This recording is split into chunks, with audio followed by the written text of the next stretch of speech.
Clackamas County, and I'm here to talk about a statistic known as the Fare Recovery Ratio, or FRR, that Trimet tracks, along with all other transit systems throughout the nation and world. Now, during the 2017 fiscal year, the amount of operating expenses paid for by fare revenues was about 33% for Trimet, or 37% for fixed route. This means that the vast majority of operating expenses was paid for by subsidies and by the taxpayers rather than by individuals actually using the service. Now, operating costs for Trimet have been increasing, and I came in last month's board meeting and talked about decreasing ridership. So without a change in the cost of a fare, with increasing operating costs and decreasing ridership, this means that that ratio, the FRR, is decreasing. But this doesn't always have to be the case, and cities around the country and the world have shown that it's possible to have a much higher ratio. For example, in Amsterdam, the FRR is 88%. San Francisco's BART system is 75% in 2016.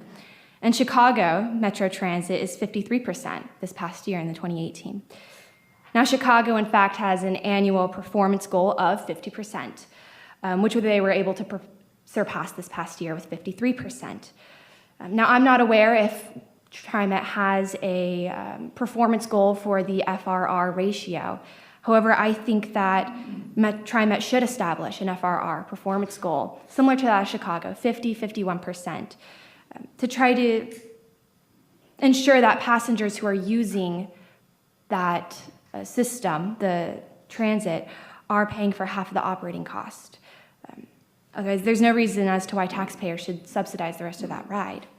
Now, there are a number of things that can be done to increase this FRR ratio. One could be increasing fares, which isn't always the most popular option, and increasing ridership.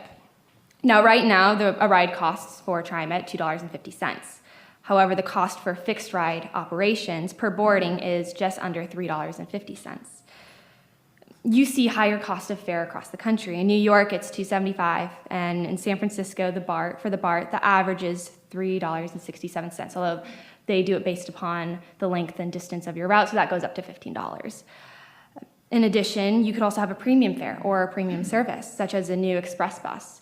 I know that ODOT is planning to put in a new congestion-priced roadways, so perhaps you could have express buses that utilize those faster speeds for an increased fare, $3 or $4.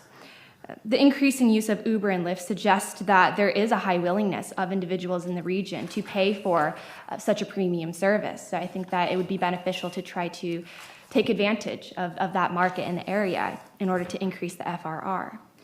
Another way to increase that ratio is by decreasing operating costs. For example, right now for light rail, full-time equivalent employees per peak vehicle has been increasing. It's over 3. So cities have shown it's possible to have a sustainable public transportation system, and I think that Trimet can as well by making some of these changes. Thank you. Thank you.